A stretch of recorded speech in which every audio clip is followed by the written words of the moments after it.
Thursday in time to Garmin Forerunner 620. I'm here in Building L right now in Harper College in Palatine, Illinois.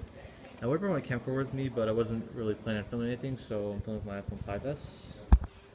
But the reason why I made this video is because of this drinking fountain here. Now, in case you didn't know, in 2014, Elkay started to add on to their drinking fountains and add like a separate faucet for the water to rain down, so that way you can place a bottle there without having to do it the old-fashioned way and tilt your water bottle and have it be filled this way, of course. So this is an Elkay ezH2O, and it seems like the filter status is green, so that's a good thing. That's got this little message board that I believe shows how much has been used up. So it reads 101,824. Must not be a big number enough to make the filter status go to red. But anyways, this fountain is the model is LZWSR 1A. I was going to read the rest of the information on the sticker there. And what's different about this one is that whenever because earlier ago when I used this to fill my water bottle, when I put my water bottle there, normally the water would come out of this faucet because it senses the bottle.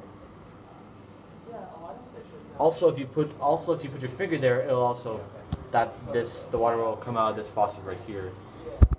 But what was unusual with that is that normally when you take the bottle out or take your finger off the sensor, it will stop.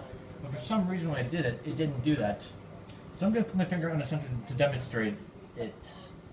So normally, if you do this, the water from this faucet will rain down. Watch what happens if I take my finger off. Normally it would stop, but in this case it doesn't stop.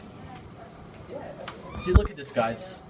For some reason, this vending machine, this fountain did not sense the fact that I took my finger off the sensor, and it takes a long time to realize that.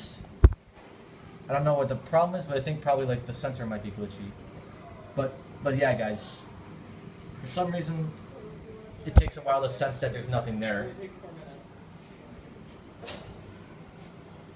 So eventually, eventually we'll shut off though. At first when I noticed this, I thought it would not, but there it goes, yeah. It takes about at least, I think, 30 to 40 seconds to shut off, but that's a long time to realize that there's nothing there. So yeah, guys. There's probably, I don't know what the problem is, but there's probably some glitch in the sensor or something. But yeah, they definitely should maybe fix this soon. So that's the reason why I wanted to make this video, guys. So hope you enjoyed it, and that's it.